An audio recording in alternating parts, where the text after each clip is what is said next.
आयुष्य आपल्याकडनं जितकं हिरावून घेतं ना, त्याच्या दुप्पट आपल्याला देतही असतं.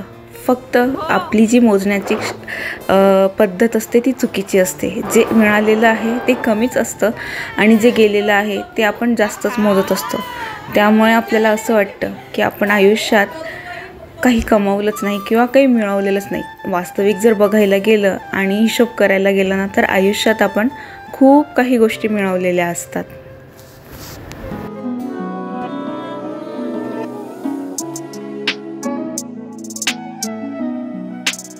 नमस्कार मंडळी, खूप दिवसानंतर आणि खूप जणांच्या मेसेजला उत्तर दिल्यानंतर मी आज फायनली एक मोठा व्हिडिओ अपलोड करते आहे.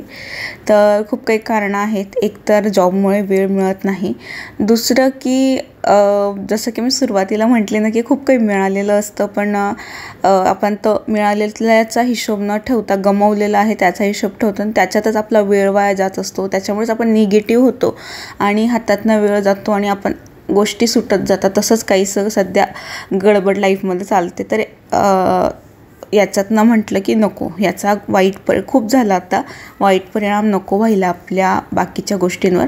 म्हणून म्हटलं की चला मस्त अशी सुरुवात मी माझ्याचपासनं केली की स्वतःचं सेल्फ केअर जे रुटीन असतं ना, मी तेही सध्या सोडून दिलं की नाही लक्ष द्यायचं. पण त्या बदल्यात मला खूप काही भोगावं लागलेलं आहे. जर मी रेग्युलर व्हिडिओ अपलोड करण्यात सक्सेसफुल झाली ना, तर नक्कीच शेअर करेल की माझ्या बॉडीमध्ये काही चेंजेस असे झालेत. काही मला आता डॉक्टरांची ट्रीटमेंट घ्यावी लागते. एक योगा टीचर असूनही मला किती म्हणजे बाहेरून मेडिसिन्स वगैरे घ्यावे लागतात ते सांगेल. तर सगळ्यात आधी मी माझं शॉर्टकट असं फेशियल केलं सुट्टी असल्यामुळे. मग फेस पॅक लावल्यानंतर थोडी बाहेर आली आणि फुलं बघितले. मी जळगावला आल्यापासून ना भरमसाठ माझ्याकडे जवळजवळ 25 प्लांट मी लावून घेतलेले आहेत आणि जास्त करून फुलांचे लावलेत. हे जे फुलं आहे झेंडूचं, ते मी शेतातनं तोडून आणलेलं होतं रस्त्यावरनं आणि ते खूप सुंदर वाटलं. हे जास्वंद मला खूप दिवसापासून हवं होतं आणि फायनली ते आणलं आणि त्याला फायनली फूल आलेलं पाहून मला इतका प्रचंड आनंद झालेला होता ना. मस्त छोटंसं फूल येतं. यातलं एकही फूल मी असं तोडून देवघरात लावत नाही, म्हणजे ठेवत नाही देवापुढे. सहसा करून कधीतरीच ठेवते, म्हणजे काही ऑकेजन असेल तर. पण मला झाडाचं ते फूल तोडून आणि ते असं देवघरात ठेवायला अजिबात आवडत नाही. का कोणाच ठाऊक माहीत नाही. ते म्हणतात ना की ज्याच्यावर आपण प्रेम करतो त्याला हर्ट करायचं नसतं. तर तसंच काहीसं प्रेम माझं माझ्या झाडांवर, माझ्या फुलांवर आहे. मला त्यांना तोडून देवाला ठेवायला आवडत नाही. असं नाही की मला देवाजवळ फुलं ठेवायचे नसतात, पण मग ते दुसऱ्या दिवशी सुकतात आणि आपण ते असं निर्माल्य म्हणून बाजूला ठेवतो. त्याच्यापेक्षा ते झाडावर कितीतरी दिवस छान राहतात आणि टवटवीत दिसतात. म्हणून मग म्हटलं की ते न तोडलेलेच बरे. त्यानंतर या ठिकाणी संध्याकाळी मी फ्रेश वगैरे झाली. फेस पॅक धुतल्यानंतर थोडं दुपारच्या वेळेनंतर मी डायरेक्ट संध्याकाळी आता भेटते. तर आज मला ना बिस्किट बनवायचे होते ॲक्च्युली, पण त्या बिस्किटांच्या ऐवजी ना दुसरंच काहीतरी बनून गेलं माझ्याने. कदाचित माझी जी प्रोसेस होती ना ती चुकली. आता काय चुकलं एक्झॅक्ट मलाही समजलेलं नाही आहे. त्याच्यावर मी आता एकदा मस्त असं ॲनालिसिस करणार आहे. पण आता बघू पुढे काय बनलं आहे ते ऐकून तुम्हाला नक्कीच हे वाटेल, क्युरिओसिटी असेल की काहीतरी छान बनतं. मला ते जेव्हा बनवलं तेव्हा असं वाटत होतं की अरे आपण खराब केलं, आता हे टेस्टी लागणार नाही. पण त्याची टेस्ट छान झालेली होती आणि वास्तविक ते पौष्टिकही झालेलं. कारण गव्हाच्या पिठाने मी बनवलं. तर मी 1 कप गव्हाचं पीठ घेतलं होतं. 1/3 कपला थोडं कमी मी रवा घेतला. त्याच्यानंतर खोबऱ्याचं खीस टाकलं त्याच्यामध्ये आणि ते सगळं मिश्रण एकत्र केलं. गूळ पावडर टाकली त्याच्यामध्ये अर्धा कप आणि त्यानंतर कोमट दूध त्याच्यामध्ये गूळ पावडर याच्यात टाकून घेतली आणि तूप टाकून घेतलं साधारणतः 2 ते 2.5 चमचे आणि मग ते सगळं मिश्रण एकत्र केलं. माझ्याकडे दूध थोडं कमी होतं, पण मिल्क पावडर होती तर त्यामध्ये थोडं पाणी टाकलं आणि ते दुधामध्ये ॲड केलं, म्हणजे ते दूध बरोबर कन्सिस्टन्सीला येईल त्यामुळे. कारण बाहेर विकत आणून जायला मला वेळ नव्हता. तर हे सगळं मी मिक्स करून घेतलं आणि खूप दिवसापासून मी बेकिंगचा कुठलाच पदार्थ बनवलेला नव्हता. माझी ताई मला म्हटली की तू घरीच बिस्किट वगैरे बनव, कारण आता सध्या जास्त हेल्थ इश्यू क्रिएट झाल्यामुळे बाहेरचं अवॉइड करायचा प्रयत्न करते. मैद्याचं सहसा नको आहे, बाहेरचं म्हणण्यापेक्षा मैद्याचे पदार्थ अवॉइड करायचा माझा पुरेपूर प्रयत्न चालला आहे. बघू. आणि इथे निधीचा पूर्ण लुक चेंज केला, कारण आता इकडे खूप भयानक ऊन पडतं जळगावचं आणि त्यात तिचे केस लांब झाले आता सुट्ट्या लागल्यामुळे तिचं रुटीन थोडं बदललं आहे आणि तिचे केस विंचरायला मला वेळ नसतो. तिला तिच्या हाताने केस विंचरता येत नाही. आईकडे ठेवल्यानंतर ती कोणाला केस विंचरू देत नाही, ओढले जातात म्हणून गुंता असल्यामुळे. म्हणून मी सोपा मार्ग निवडला की बॉयकट करून टाकायचा, म्हणजे जून महिन्यापर्यंत ते आरामात कानाच्या खालपर्यंत आलेले असतील तिचे. तर तीच म्हणत होती की मी मम्मी म्हणू का की मी छान ते हेअरकट केला, मी बॉयसारखी दिसते, असं तसं तिचं चाललं होतं. तिला म्हटलं ठीक आहे.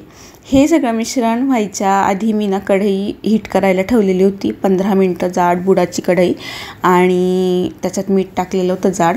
त्याच्यानंतर छोटे छोटे गोळे तयार केले, थोडेसे असे हातावर थापले आणि त्याचं बिस्किट तयार करून घेतलं. सुरीच्या मदतीने त्याला मी डिझाईन करून घेतली. आता ठेवून देऊ म्हटलं. माझ्याकडे दुसरा असा पसरट ताट वगैरे नाही आहे की ते ज्या कढईमध्ये बसेल, म्हणून मग मी इडली पात्राचं जे असतं ना ताट, त्याचाच वापर केला. ते होत होतं तोपर्यंत अजून एक मस्त जी ट्रिक आहे ना ती तुमच्याबरोबर शेअर करायची आहे. हे मी मागे पण शेअर केलं होतं, म्हणजे अर्धच शेअर केलं होतं, की नाव जे असतं ना बॉक्सवरचं मसाल्याच्या, ते कापून घ्यायचं आणि चिटकवून द्यायचं. म्हणजे बॉक्समुळे जागा जास्त लागतं ना, ती कमी लागते, एका डब्यात ठेवू शकतो. प्लस त्याच्याबरोबर आपण जर एक्सपायरी डेट पण चिटकवून घेतली ना तर आपला गोंधळ होत नाही. म्हणजे काय राहतं, कधीपर्यंत ते राहणार आहे आणि कुठला मसाला किंवा कुठली पावडर आहे हे लक्षात राहतं. आणि हा जो डब्बा आहे तो मी मिशोवरनं घेतलेला आहे. खूप जास्त उपयोगात पडतो मला हा डब्बा.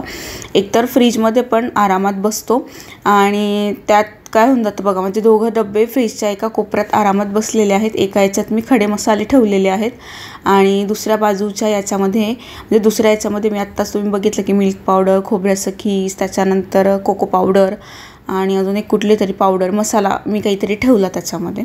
तर खूप मस्त असं हे डबे मला मिळालेले. ते बाय 1 गेट 1 फ्री होते. मी नाशिकला असताना घेतले होते ते. त्याच्यानंतर हे मी थोडा ना पाऊण तासाने बघितलं. ते कडक होत होतं पण ते आतमध्ये असं स्टिकी नव्हतं, झालेलं होतं ते पूर्ण, पण ते असं मला जळाल्याचाच स्मेल येत होता सारखा. म्हणून मी घाबरून ते काढून घेतलं. म्हटलं जाऊ द्या, गॅसही वाया जातो आहे आणि जळालं तर ते पोटातही जाणार नाही, सगळं फेकायला लागेल. म्हटलं चला केकसारखं तर झालं असेल. कुकीज अशा सॉफ्ट कुकीज येतात ना, तसं झालेलं असेल, म्हणून म्हटलं बघूया. तर थोडं उरलं होतं ना, तर ते मी केक टीन असतो ना ½ kgचा, त्याच्यात लावून दिलेलं होतं दुसऱ्या कढईमध्ये आणि ते थंड झाल्यानंतर ट्राय केल्या. तर ॲज सच याची जी टेस्ट आहे ना छान होती, कारण थोडी मी वेलची पूड, खोबऱ्याचं खीस, कोको पावडर हे पण घातलेलं होतं ना, तर छान होते. आणि खरं सांगू का, आम्हाला इव्हिनिंगला खूप जास्त भूक लागलेली होती, मला आणि निधीला. त्यामुळे इतके पटापट ते सगळे संपले ना, तर बिस्किट बनवायला गेली आणि सॉफ्ट कुकीज बनल्या, असं मी या ठिकाणी याचं कन्क्ल्युजन काढते. आणि याच्यानंतर ठरवलं की मी बिस्किट आता निवांत ट्राय करेल कधीतरी, आता नाही करणार. आता ही जी क्लिप आहे ना ती डायरेक्ट आहे बुधवारची. तर मैत्रिणीकडे आमचं गेट टुगेदर करायचं ठरलेलं होतं. आम्ही याआधी भेटलो होतो पण मी काही शेअर केलेलं नव्हतं. आणि माझ्या 2 मैत्रिणी जळगावच्या टॉपच्या मेहंदी आर्टिस्ट आहेत. खूप सुंदर मेहंदी काढतात त्या. आणि जर जळगावचं कोणी माझे व्हिडिओ पाहत असतील ना तर नक्की त्यांच्याकडनं मेहंदी ट्राय करा. खूप सुंदर असते. मुलींच्या हातावर, माझ्या मैत्रिणींच्या 2 मुली आणि माझी एक निधी, अशी तिघी 6 हातांवर त्यांनी चुटकी में इतक्या सुंदर भारी फिनिशिंगवाली मेहंदी काढून दिली ना. आणि माझ्या पण मी हातावर पुढे असं छोटंसं काढून घेतलं आहे. व्हिडिओच्या शेवटी मी तो पार्ट टाकला आहे, नक्की बघा. त्यानंतर आम्ही 7-7:30ला बाहेर निघालो भटकायला. खूप छान वाटतं मैत्रिणींबरोबर जातो ना. आपला घरातला चौकोन सोडला, आपल्या नोकरीच्या ठिकाणावरचा गोल सोडल्यानंतर जो सर्कल आणि स्क्वेअर सोडून जेव्हा आपण मैत्रिणींबरोबर बाहेर जातो ना, मित्र म्हणा किंवा मैत्रिणी म्हणा, तर मला मित्र नाही आहे, तर मैत्रिणींबरोबर बाहेर जाल ना तुम्ही तुमचं सगळं टेन्शन विसरून जाता आणि आपण आपल्या मनातलं म्हणजे मन मोकळं होतं आपलं कुठेतरी. असं नाही की दुःखच सांगत राहायचे, पण आपण कुठेतरी एन्जॉय करतो. सो आमचं बाहेर खाण्याचा प्लॅन ठरलेला होता, कारण एकीच्या घरी जर केलं तर जिच्या घरी आपण प्लॅन करतो ना तीच बिचारी कामात राहते. म्हणून म्हटलं की बाहेरच जाऊया. तर इथे प्लेन डोसा मागवलेला होता. प्लेन टोपी डोसा हा इथे आला पुरींसाठी. आणि कारण त्या मसाला डोसा खाणार नव्हत्या. आणि खरं सांगायचं इतके पदार्थ आलेले आहेत ना, आता तुम्ही पुढे बघा.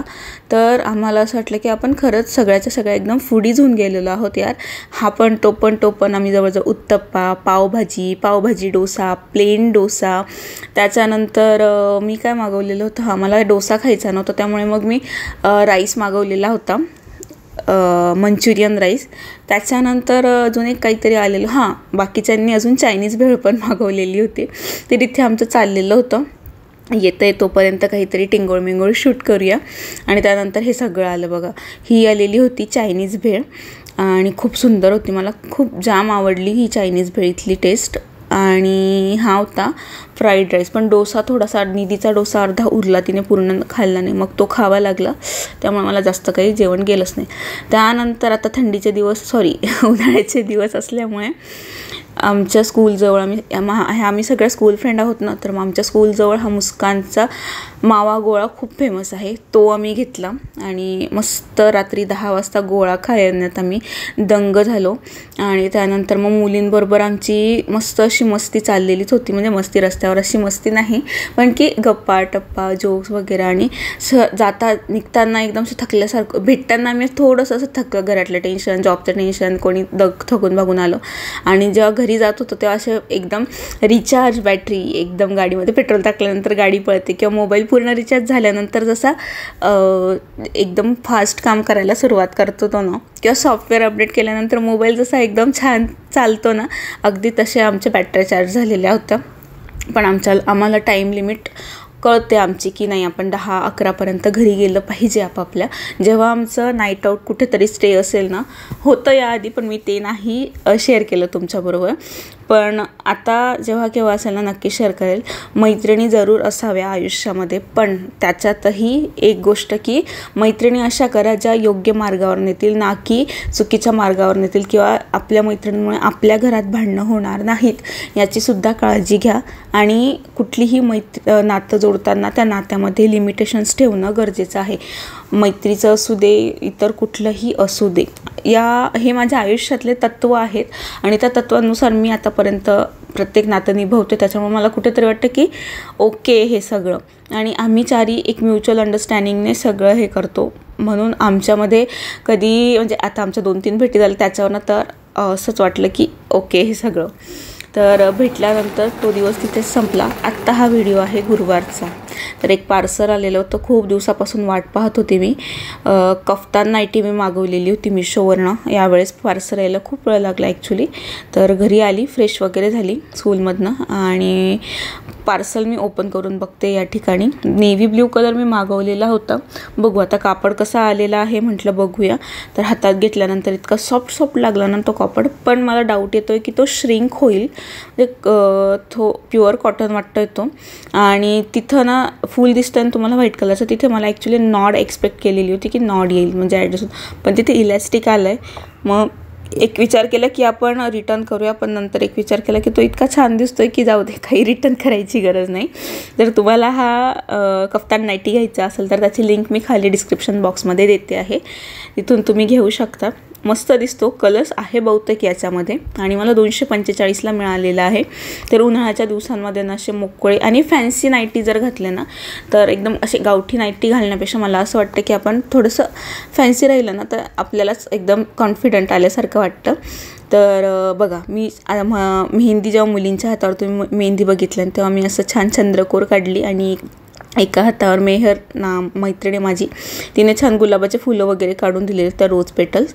तर खूप सुंदर दिसतं हे रंगल्यानंतर. आता डस्की स्किन असल्यामुळे एवढं उठून नाही दिसत, पण ॲक्च्युअल रिअलमध्ये बघाल ना खूप सुंदर दिसतं हे. तर आजचा व्हिडिओ इथेच संपवते आहे. आशा करते व्हिडिओ आवडला असेल. भेटूया पुढच्या व्हिडिओत.